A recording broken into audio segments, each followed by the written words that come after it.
And now we're going to the sacred cow of save money. And in 1971, President Nixon took the dollar off the gold standard, basically took the world off the gold standard, and money was no longer money. So people are no longer saving money.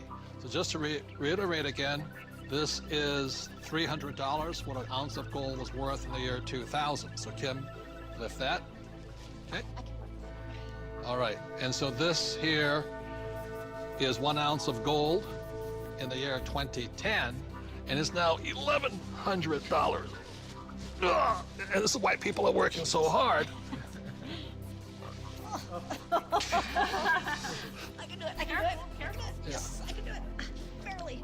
So the big reason I've said in my books for years that savers were losers is very simply because in 1971, the dollar stopped being money. It became debt. Right, Mike? Yeah, the rules all changed in '71.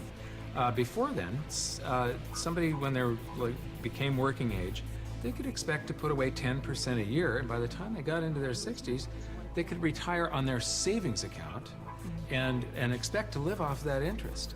And in '71, everything changed, and they started creating currency on a massive scale. Worldwide. Ever since then, worldwide. And that is what causes inflation and the loss of purchasing power. So people thinking that they can retire, back in the 50s, if you got $100,000 or $50,000, you could retire on that. Yeah. So for my mom and dad, the World War II generation, the industrial age generation, it was very smart to save money. For our generation, the baby boom generation and on, saving money could be the most stupid thing you can do because the system is stealing your wealth through the very thing you work for, called money, which is not money anymore. Right. Real money is actually gold and silver. Money has to maintain its value over long periods of time. Currency doesn't have to. And this is historically, has always been, for thousands of years, this has been money. 5,000 years, this has been the predominant currency. It became money when somebody minted it into coins in Lydia in about 680 BC. And each unit had the same buying power as the next one. They became interchangeable. So let me ask you this.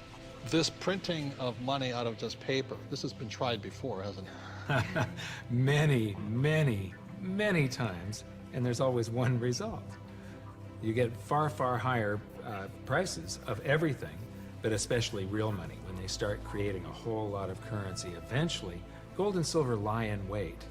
And then when the public senses this inflation of retail prices that is caused by inflation of the quantity of currency in circulation, they rush back toward gold and silver, and they have for 5,000 years. So name some governments that have attempted to print money. The Weimar Republic. I don't know Germany. what I just did with that $100 trillion bill. He's got a Zimbabwe. The Zimbabwe, yeah. Look at this one. This is the most recent, a $100 trillion note. This is the largest note ever printed, 100 trillion. And this was printed in 2000. Yeah, but when Zimbabwe was created as a country, when it went from Rhodesia to Zimbabwe, they were, the Zimbabwean dollar was on parity with the US dollar. $1 US was the same as a Zimbabwe dollar. This doesn't buy anything today. It doesn't buy a cup of coffee. Doesn't even buy a cup of coffee? No. In fact, they have ruined it by putting ink on it. You can't write it.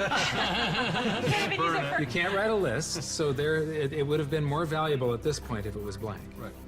See, the Greeks did the same thing when they started clipping coins. They just take the silver off of it. The Romans tried it, the English tried it, the Germans tried it, the Chinese tried it, and now the US is trying it. Yep. And so that's why saving money is probably the biggest mistake you could make right now, because today money is no longer money. It's now debt. I can vouch for that because my leg is now numb. So all currencies throughout the world are in trouble, the same way this Zimbabwe dollar is in trouble. And that's the problem with saving money. After 1971, it was no longer money.